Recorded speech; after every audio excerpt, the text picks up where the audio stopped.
estamos aquí presentándonos en el apartado de cuidados paliativos, en el paciente oncológico.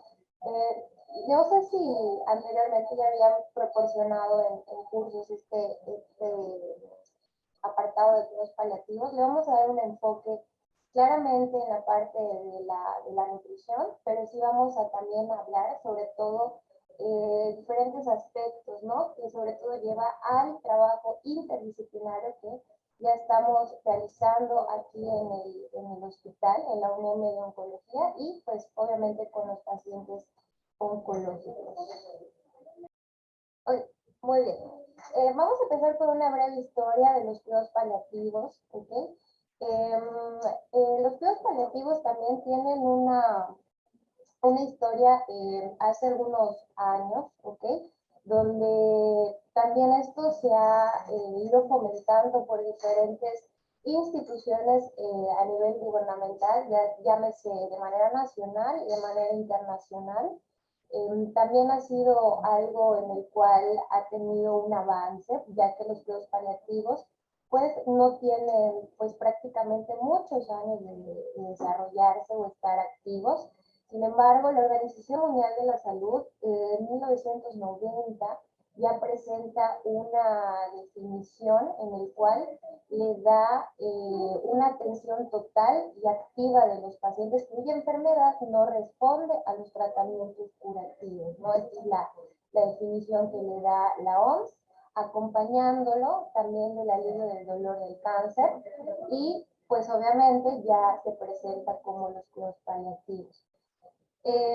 La visión integral del paciente también ha sido reemplazada por la aplicación sistemática de tratamientos indicados por especialistas diferentes, fenómeno que se observa incluso con la atención de pacientes terminales, es decir, que ya la aplicación de tratamientos oncológicos ya no han sido pues prácticamente funcionales, la enfermedad se vuelve progresiva o incluso cae una reaparición de la enfermedad, o incluso ya los síntomas llegan a un nivel en el cual pues, el paciente ya pues es muy difícil de tratarlos, pues entonces ya entramos en el área de los cuidados paliativos y alivio del dolor. Muy bien. En 1960, el doctor Vicente García Olivera y el doctor John Bonica, ¿okay? Empiezan a generar ya prácticamente pues, áreas en el cual ya pueden ir tratando este tipo de pacientes, ¿no?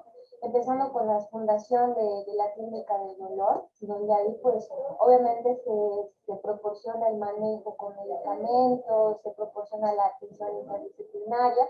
Luego viene en 1972 el Instituto Nacional de Nutrición por el doctor Ramón Fuentes, que empiezan también a nivel nacional a tener o generar un impacto en el cual ya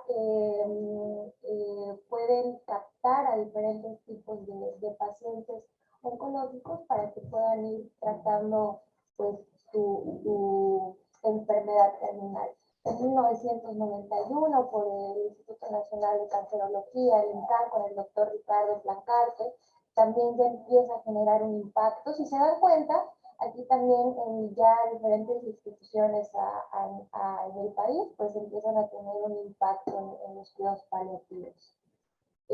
También en el Hospital de Guadalajara, si no me equivoco, también estará por ahí de 1991 a 1992.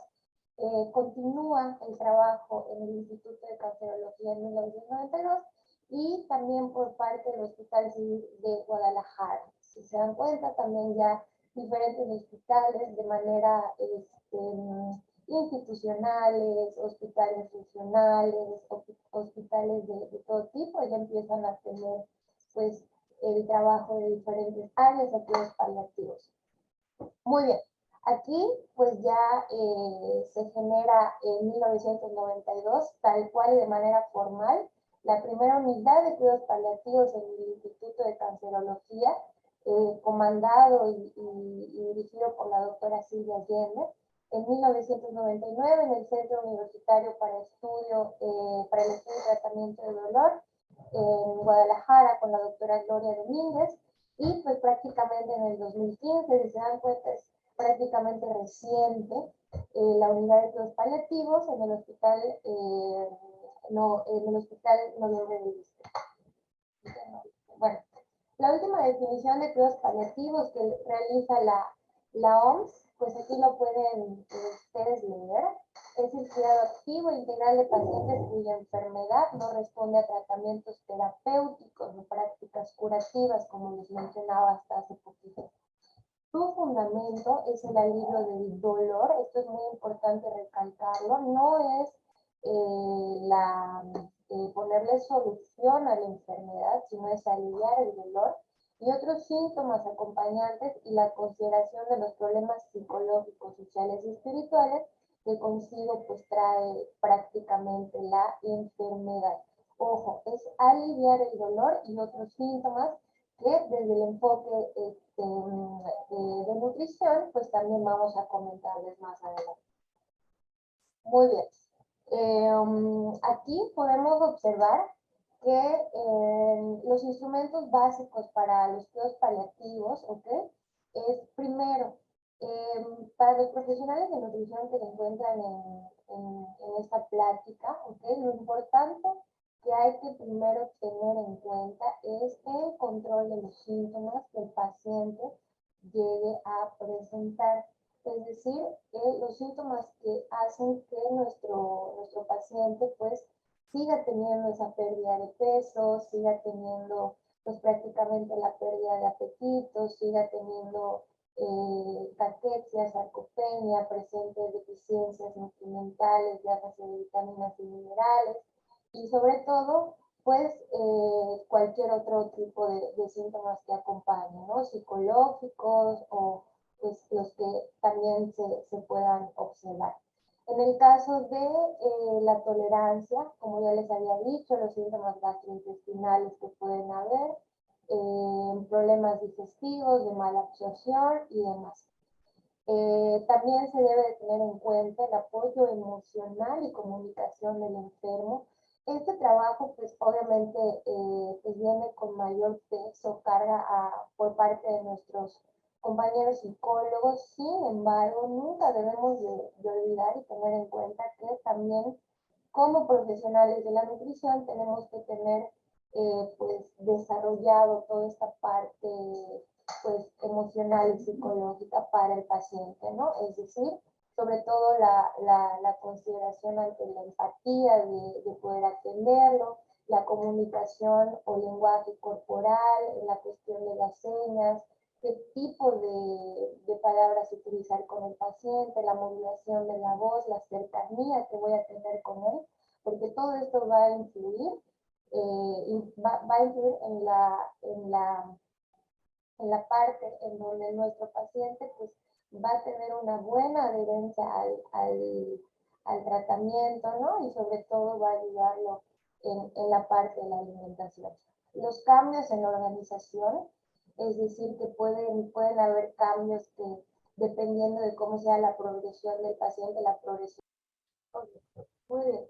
Tuvimos unos problemitas técnicos, pero ya estamos de vuelta. Es el internet de la mañana.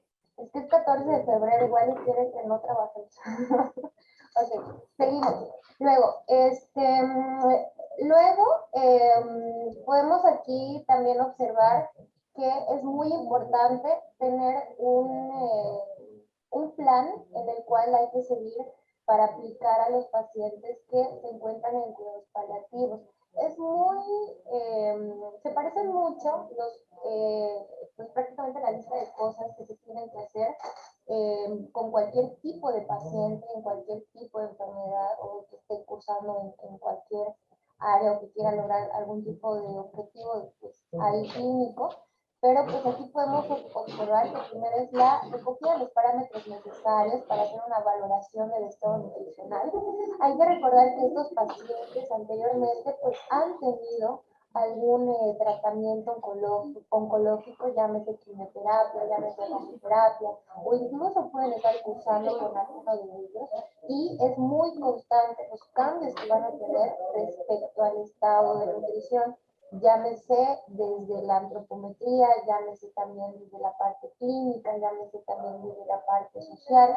Entonces hay que estar continuamente haciendo valoraciones del estado nutricional, prácticamente como si fuera otra vez una historia clínica. El estudio de los factores básicos para el cálculo de los requerimientos, es decir, vamos a constantemente hacer cálculos de los macronutrientes, desde los hidratos de carbono, desde el aporte de proteínas, la calidad de estas claramente, y también en el aporte de líquidos. No voy a entrar mucho en esto, me encantaría poder ya hablarles acerca de los cálculos. Muy bien, disculpen. Entonces, esto lo podemos trabajar en otra sesión, ¿no? Luego, el control centralizado de sondas para la alimentación, llámese enteral o parenteral, esto también se considera. Sin embargo, no es que se utilice a primera instancia. ¿Por qué? Porque lo que queremos con el paciente es sí mantener un estado de nutrición adecuado, cumpliendo con los requerimientos que se necesitan, pero no queremos un tratamiento invasivo.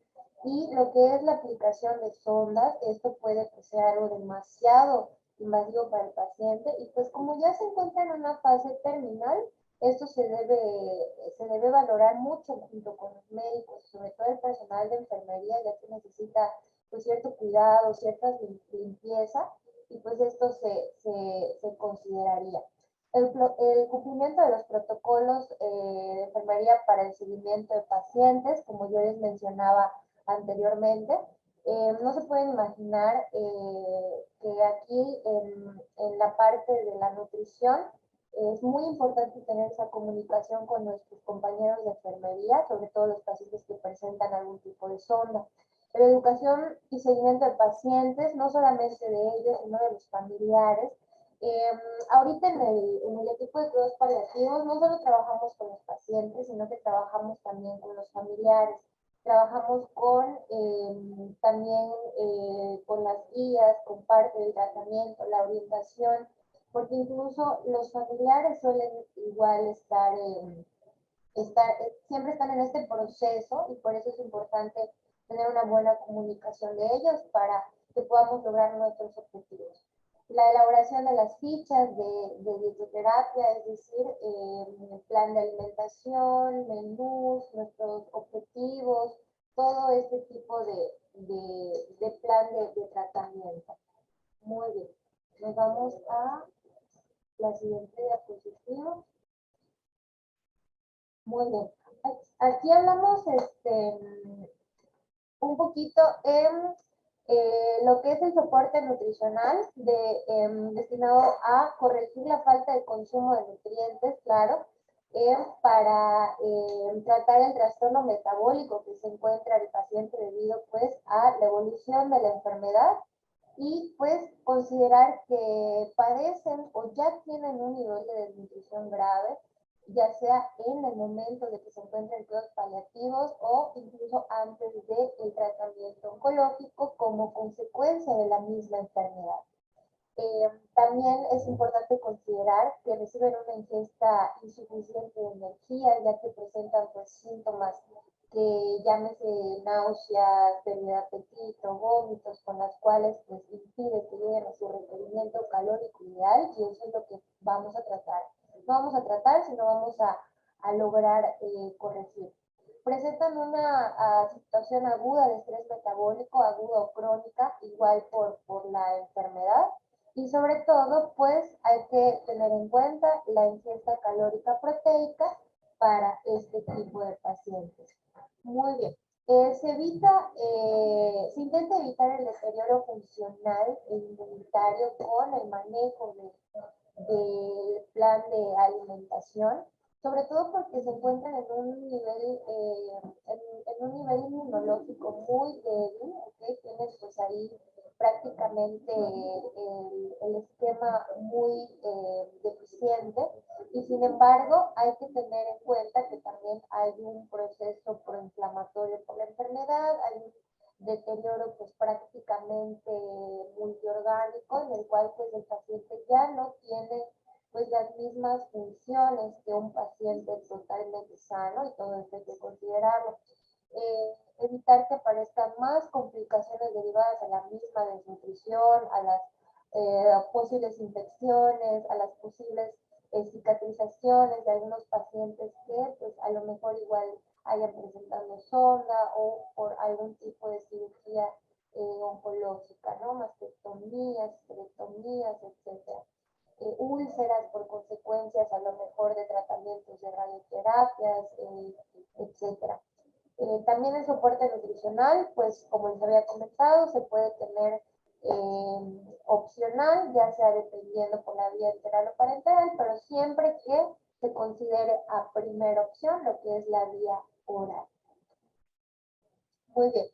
Se deben tener consideraciones como fraccionar las comidas o las recomendaciones básicamente, ¿no? Fraccionar las comidas durante el día, es decir, normalmente se recomiendan entre 6 a 8 tomas, pero esto puede variar totalmente dependiendo del requerimiento calórico y cómo el paciente se encuentra respecto a los síntomas. Se debe hacer un cambio estructural, sobre todo en la textura y en la consistencia de los alimentos, y sobre todo es preciso que si el paciente tiene un riesgo de desnutrición o hay una deficiencia de vitaminas, de macronutrientes, y sobre todo un bajo peso, pues aumentar la densidad energética de lo mismo en pues prácticamente cantidades pequeñas. Cuidar las preferencias de los alimentos. Esto es muy importante porque aquí entra el juicio ético y moral de cada profesional.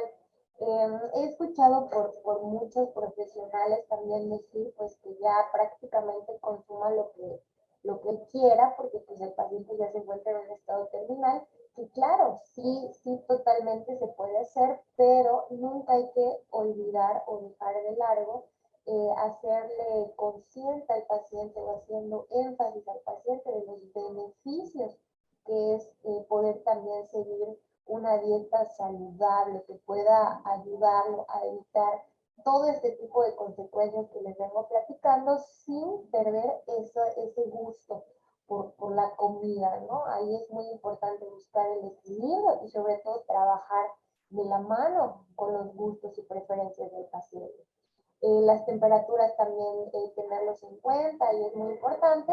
Y pues obviamente valorar el uso de suplementos nutricionales para cubrir las cantidades los requerimientos energéticos y de proteínas. Muy bien. Vemos también los tipos, hablamos de la nutrición enteral, que aquí se puede también tener como opción, ¿ok?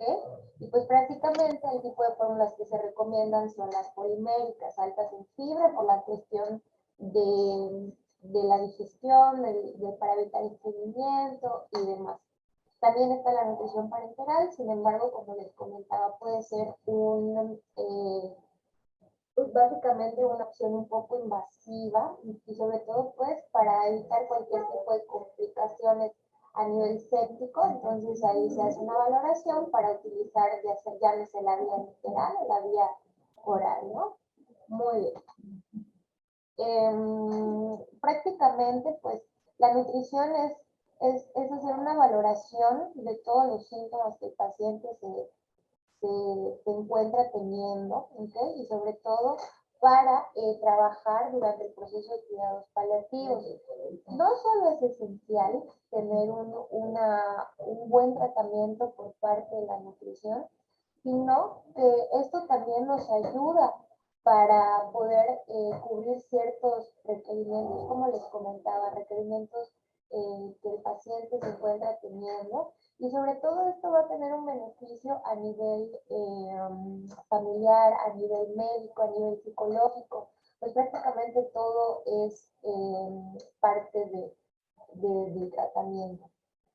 Los objetivos que se permiten en el paciente cuidados paliativos es, pues yo creo que es el más importante, que es mantener y guiar al paciente y sus familiares, esto no hay que olvidarlo, para un buen estado de nutrición, evitar el desarrollo de una malnutrición, corregir lo que sea posible, a nivel de que sea posible, cualquier tipo de manifestación a una malnutrición, el aporte de una ingesta de proteína suficiente. No les voy a hablar de aportes, sin embargo, este es el objetivo que se está dando.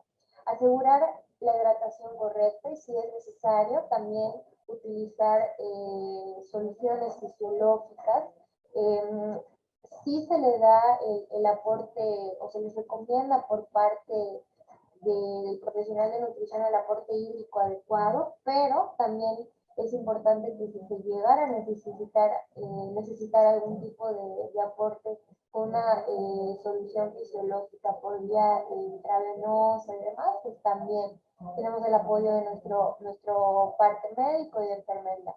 Evitar los síntomas digestivos o gastrointestinales como es el estreñimiento, la diarrea, gastritis, facilitar la delusión del paciente, sobre todo tener en cuenta que nuestra primera opción por vía de alimentos o ingesta de alimentos es la vía oral. Entonces hay que estimular mucho la vía oral para facilitar esta delusión.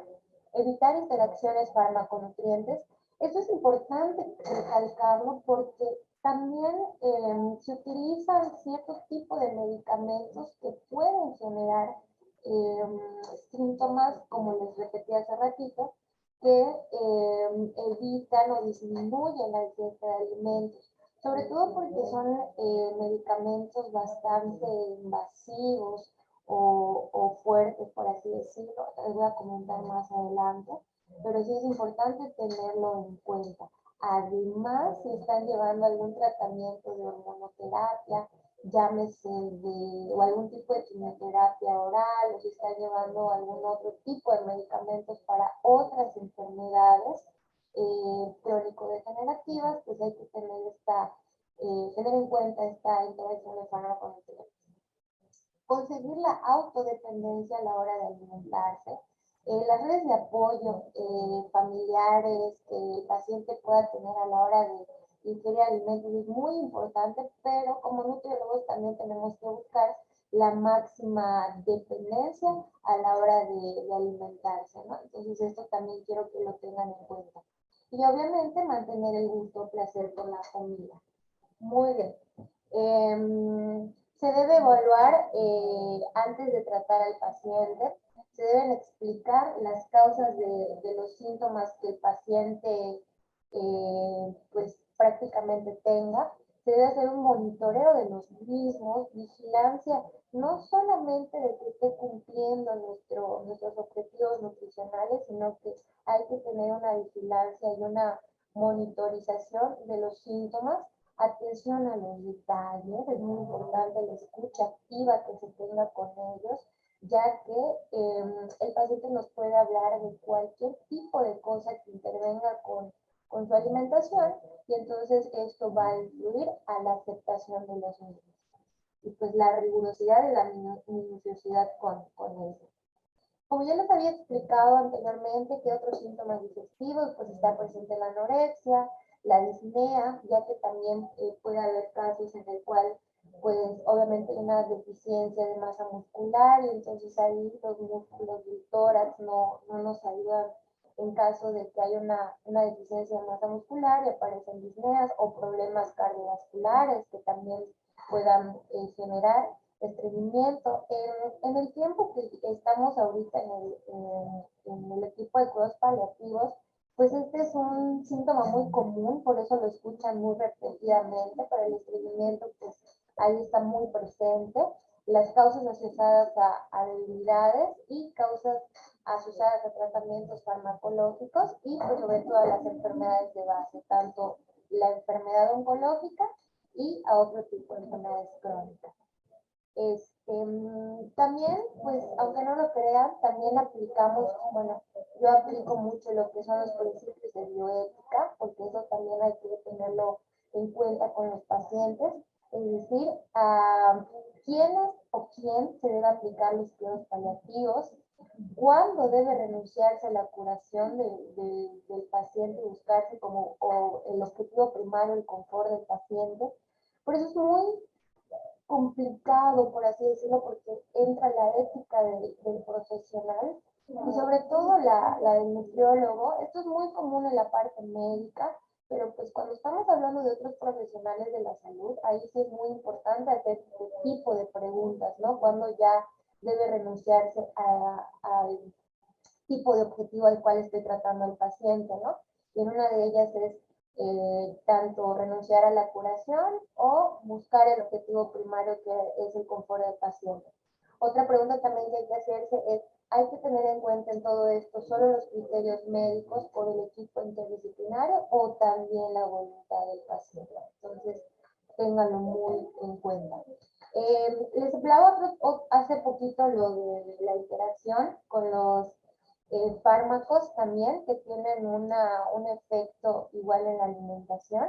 Y pues aquí podemos ver en esta tablita, de acuerdo al tipo de dolor que presenta el paciente, pues, qué tipo de medicamentos son los que proporcionan y que pues también hay que cuidar mucho o para evitar este tipo de interacción fármaco-nutrientes, ¿no? Para el dolor leve, los de primer escalón, como son los AINES, o en el caso del paracetamol, del dolor leve a moderado, los que son los opioides, y en el dolor moderado severo, los opioides que son pues más potentes, ¿no? Que hay que tener en cuenta, porque también estos generan síntomas relacionados a la interacción fármaco-nutrimento y pues esto también se nos dificulta a la hora de proporcionar un plan de alimentación.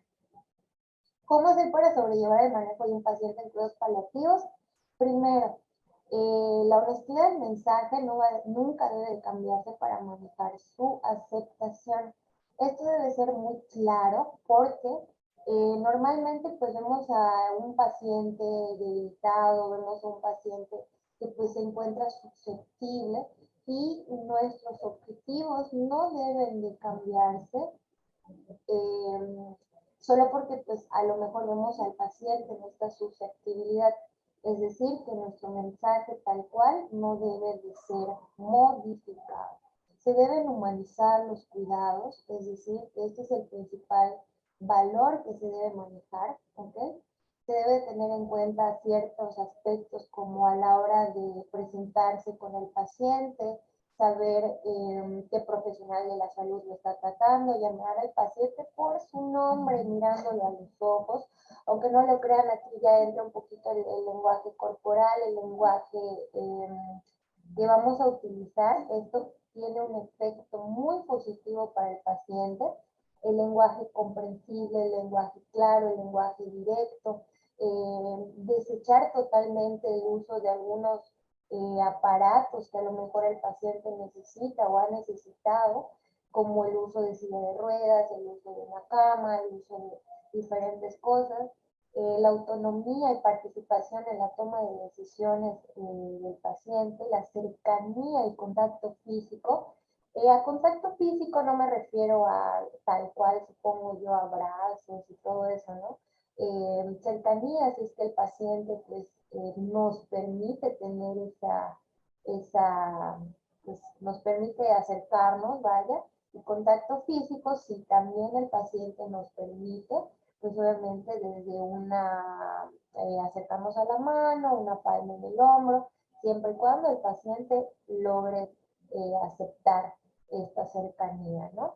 Respetar la intimidad y respetar la intimidad ya que el paciente nos puede hablar de cualquier tipo de cosa, no solo cosas como para el manejo de la alimentación, y sobre todo respetar la intimidad de cómo quiere llevar su manejo en la alimentación. Eso también hay que considerarlo a la hora de con quiénes quiere comer, cómo quiere comer, qué zonas también quiere comer, qué utensilios, todo eso, aunque no lo crean, podrá ser muy poco importante pues para cualquier persona, pero en ellos es algo que tiene mucha presencia.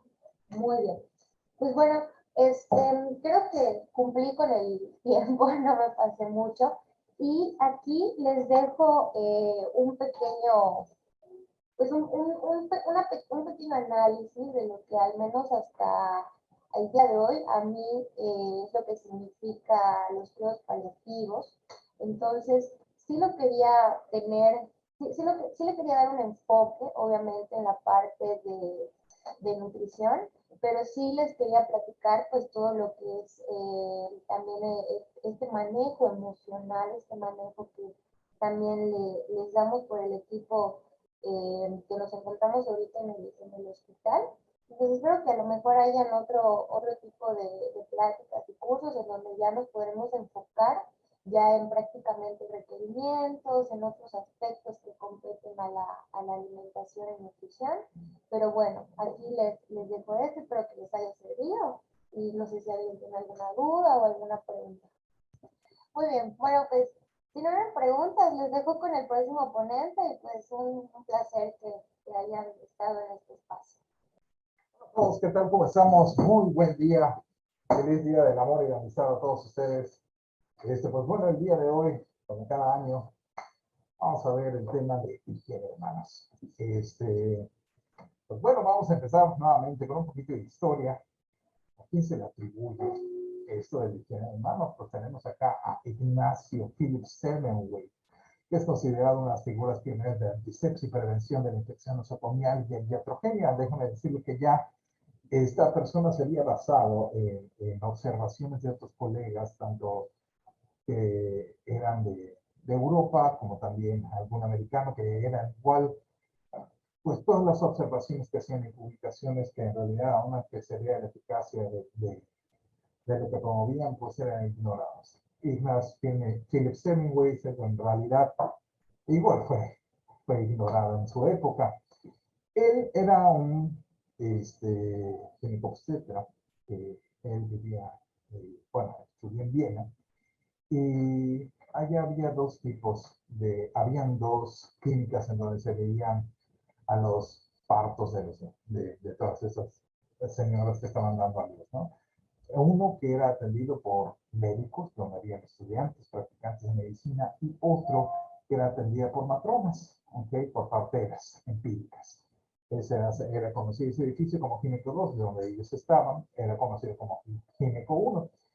Y lo que era muy curioso es que había el 12%, el 12.4% de los pacientes que eran atendidos en Gineco 1, estaban los estudiantes, aunque fallecían, mientras que pues tenía una mortalidad muy baja, cerca al 1.2% en Gineco 2, estaban siendo atendidos por parteras. Entonces, de hecho, las mamás no querían ir a dar a luz a donde estaban los médicos, ¿no? Y pues bueno, Ignacio Semmelweis se da cuenta de estas infecciones de las puérperas que han atendido y el cuate ya estaba paranoico con eso. ¿Por qué? Porque pues bueno, a cada rato escuchaban en su servicio que entraba el médico con la campanita, ok, dándole los santos óleos a muchas madres que recién acababan de dar a luz, ¿no? Y definitivamente, pues él quería formar parte de algo que pudiera evitar esto. Él, con base en algunos estudios que habían hecho otros colegas, como les digo, en Austria y otros que habían hecho en Estados Unidos, pues él decide llevar la práctica del lavado con cloruro cálcico de las manos a cualquiera que iba a examinar a las embarazadas. Y pues bueno, ¿por qué? Porque resulta ser que él tiene la teoría de que los estudiantes, sobre todo los de anatomía, que estuvieron con cadáveres, y después de tocar a los cadáveres, iban y atendían los partos, y él, su teoría es que le llevaban esa sustancia cadavérica. Tengan en cuenta que estamos hablando de 1847, no había todavía la idea del microbio, no sabía la sepsia, antisepsia. Joseph Lister viene años después, otro que tampoco creyeron en ese entonces, aunque y pues la cuestión fue de que él estuvo ejerciendo esa práctica y veía que al lavarse esas manos con cloruro cálcico, la mortalidad cayó a 0.23%, casi el 100%. Y sin embargo, por cuestión de vanidad, de envidia, los principales cirujanos y obstetras europeos ignoraron o rechazaron su descubrimiento. Llegaron inclusive a afirmar que no es posible reproducir sus resultados y que él falseó las estadísticas obtenidas. Déjame decirle que estamos hablando de 1847 y él habla de ese estudio, pero todavía no publica su libro. Solo 5 profesores realmente le mostraron su apoyo, eran colegas que habían estudiado con él, Skoda, Rokitansky, Hebra, Helmkel, que era, de hecho, fueron grandes médicos en su rama, tanto cirugía, dermatología, uno de ellos considerado el padre de la dermatología, otro ¿cómo se llama?, de la microbiología. Sin embargo, en la corte prevalece la opinión del doctor Klein, que era ginecobstetra, y el 20 de marzo, y el jefe, por cierto, del servicio de Gineco 1, en 1849 lo expulsan de maternidad. Y en palabras del profesor Abraham, uno de los compañeros de Semmelweis, dijo, pues, cuando se haga la historia de los errores humanos, encontrarán difícilmente ejemplos de esta clase y provocará el asombro en hombres tan competentes, tan especializados, pusiesen en su propia esencia ser tan ciegos, tan estúpidos. La principal y única obra de la etiología, el concepto y la profilaxis de la fiebre puerperal, en donde él describe esta obra, desgraciadamente, él tarda mucho en publicarla, tarda 14 años de sus descubrimientos, la hace después y es parte igual por lo cual no era querido. De hecho, pues bueno, aquí tenemos el lavamanos que usaba, ¿cómo se llama?, para estudiar a sus pacientes. Y vamos a hablar de la historia de Semmelweis. Bueno, a partir de 1860, el ánimo de Semmelweis decayó. Y él empezó a tener importantes episodios depresivos, arranques de irritabilidad, cambios conductuales, así como la decisión, por ejemplo, de atender a sus pacientes durante la noche, solo de noche allá en Budapest. ¿Y por qué pensaban? Pues bueno, esta sintomatología pensaban que era atribuida al estrés y a la incomprensión sufrida por parte de sus padres, ¿no? Los biógrafos como Frank Slover en 1950 plantearon que todas estas experiencias trágicas que le tocó vivir a Semmelweis destruyeron su mente y le hicieron un mártir de la estupidez del mundo. Y a lo largo de los años de controversia, amarga frustración, sufrir y el recuerdo de sus pacientes que vieron morir, pues primero, no poder descubrir por qué morían, luego que sus colegas no podían entender los simples principios que propuso para evitar sus muertes. Todas esas cosas fueron cargas pues demasiado grandes, puede haber destruido la salud de cualquiera. Sus amigos pues vieron un progresivo deterioro intelectual y sus mismos amigos deciden, pues bueno, había rasgos de psicosis y paranoideo, lo ingresaron en un sanatorio en Viena, con el psiquiatra Riedel, en junio de 1985. Desde ya, él envía esta carta abierta a los profesores de obstetricia, en donde, pues bueno, básicamente dice que su descubrimiento depende de los obstetras, de los topólogos, y con eso ya todo está dicho, los llama asesinos. Y pues llama a los que se oponen a todas las normas que ha prescrito, aunque para evitar la fiebre porperal contra ellos se levantaba como su resuelto adversario, con tal de alzarse los partidarios en pie. En el sanatorio, bueno, una versión argumenta que en 1865, tras presentar síndrome de mejoría de su demencia, es dado de alta y que este aprovecha su libertad para entrar al pabellón de anatomía en clases. Pero antes de salir, nos abre un cadáver y después de eso utiliza el mismo bisturí para provocar su herida. Y que tras 3 semanas de fiebre y los mismos síntomas que de los de las mujeres que tantas veces vio morir, él mismo fallece a los 47 años en brazos de su profesor. Esa es una teoría, aunque la otra es que efectivamente tenía él una herida que se engangrenó, debe ser formado múltiples abscesos, que muere el 13 de agosto de 1965, a los 47 años. Otros decía de que por algunos, como mientras estaba en el pabellón de psiquiatría, no era fácil contenerlo, aunque que se haya hecho una herida, entonces esa herida fue lo que haya causado la misma infección generalizada que finalmente haya llevado a la muerte. Nuland, que es otro historiador de él, plantea que haya podido sufrir Alzheimer como su demencia.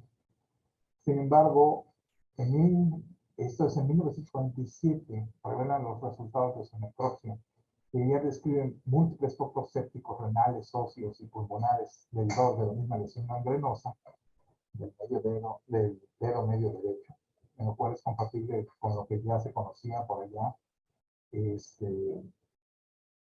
Y pues bueno, ellos decían que esa era posible la causa de su muerte. En fin, sea como sea, la importancia del aporte de Semmelweis en la obstetricia y la medicina en general no ha sido superada ahorita ni siquiera por los avances de las nuevas tecnologías genéticas de los últimos años. Vamos a entrar de mano. ¿Qué es el lavado de hielo? ¿Qué es el lavado de mano? Es una fricción mecánica breve y enérgica de las manos que tarda 40 o 60 segundos, mediante el cual pues, removemos la suciedad que sea visible de la plata del occidente de la piel. Y esta es la práctica de control de infecciones más antigua, sencilla e importante que debe realizar el personal para minimizar la transmisión de las infecciones entre los pacientes y el personal. ¿Qué es una infección nosocomial? Es la condición localizada o generalizada resultante de la reacción adversa de la presencia de una infecciosa o toxina que no estaba presente o en periodo de incubación en el momento del ingreso del paciente al hospital y que puede manifestarse incluso después de ese ingreso. Estas infecciones nosocomiales afectan cada año a 7 millones de pacientes de todo el mundo. Ocasionan infecciones más graves, hospitalizaciones prolongadas, discapacidades, por supuesto, un alto costo completamente imprevisto para el paciente y sus familiares, o si está en una institución pública, pues una carga económica adicional para el sistema de salud, y por supuesto que eleva la mortalidad.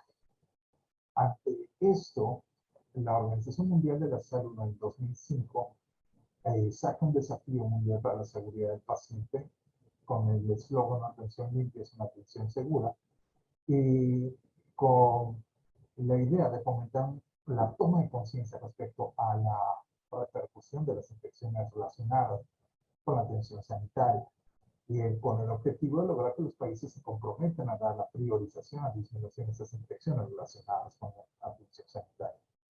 Examinar la aplicación de las nuevas directrices de la Organización Mundial de la Salud sobre la higiene de manos en la atención sanitaria. Y de allá viene la norma oficial mexicana, pregunta examen, la 045 SSA 2 del 2005. Todo el personal de salud, al entrar en contacto con el ambiente hospitalario, debe de lavarse las manos con agua corriente y jabón y secarse con toallas desechables. Se debe realizar higiene de manos antes y después de revisar a cada paciente y o realizar algún procedimiento. No, ok, vamos a cortar ahorita y por favor les pido que se vuelvan a conectar, okay, porque ya solo nos quedan 3 minutos. Ahora pues continuando. Bueno, pues básicamente igual continuamos con la norma oficial mexicana 045, es la unidad de cuidados intensivos, urgencias y clavo. Y otra unidad, que la unidad de vigilancia epidemiológica hospitalaria considera importante, debe de utilizar el jabón antiséptico líquido, agua corriente y toallas desechables. ¿Por qué, cómo y cuándo? Los 5 momentos de la higiene de manos es sumamente importante. Primero, antes de tocar al paciente. ¿Por qué? Para proteger al paciente de la colonización de gérmenes nocivos presentes en su sistema. ¿Okay? El segundo, antes de realizar material limpia, como aséptica. ¿Por qué? Para evitar los gérmenes perjudiciales, incluidos los del paciente, que infectan el organismo de este. Lavar inmediatamente las manos antes de tocar algo puede generar un riesgo grave de infección. Por ejemplo, al tomar una membrana mucosa, piel dañada o un dispositivo invasivo. Tercer momento, después del riesgo de exposición a líquidos corporales. ¿Por qué? Pues para protegerse de la colonización o infección de los gérmenes nocivos del paciente y para evitar la propagación de gérmenes en las instalaciones de atención sanitaria. 4, después de tocar al paciente, mismo motivo. 5, después de contacto con el entorno del paciente. ¿Cómo deben lavarse las manos? Y sobre todo, ¿cuándo uno se debe lavar las manos? Uno se debe lavar las manos cuando están visiblemente sucias o contaminadas con material proteínáceo, o visiblemente manchadas con sangre u otros líquidos corporales, o bien cuando hay sospechas fundadas o pruebas de exposición a organismos con capacidades polar, así como después de ir al baño. Ahora, ¿cómo desinfectarse las manos? Les recuerdo que desinfectarse las manos es utilizar soluciones alcoholadas al 70%. Y aunque las manos, ¿cuándo voy a utilizar entonces este alcohol gel? Cuando las manos no estén visiblemente sucias. Pues acá sí utilizamos preferentemente la fricción con una preparación alcohólica para garantizar la sistemática de las manos en los siguientes casos. Siempre antes y después de contacto directo con los pacientes, después de quitarse los guantes, antes de manipular un dispositivo invasivo, se usen guantes o no, después de entrar en contacto con líquidos o expresiones corporales, mucosas, piel intacto, vendajes de las heridas, al atender a un paciente, de pasar un área propia del paciente contaminada a otra limpia, y después de usar el contacto con objetos inanimados, incluso el equipo médico, en la inmediata vecindad del paciente. El uso de guantes no sustituye la limpieza de manos. Utilizar guantes siempre que preveas el contacto con sangre u otros materiales potencialmente infecciosos, mucosa o piel intacta. Quitarse los guantes tras haber atendido a un paciente y, por supuesto, no usar el mismo par para atender a más un paciente y, por supuesto, desinfectarse las manos después de retirarse los guantes. ¿Sabes? Antes y después de. Las uñas, bueno, no utilizar uñas artificiales es recomendable ni extensiones de estas cuando tengan contacto directo con los pacientes. Es mantener las uñas naturales, cortas, con puntos de menos de 0.5 centímetros de largo. Pues bueno, la atención limpia para todos está en tus manos. Les recuerdo que es pieza clave para el cuidado de la prevención de coronavirus. Y no solo estas, sino las demás infecciones nosocomiales. Es una medida sencilla, eficaz, y es la que más salva vidas a la fecha. Muchas gracias.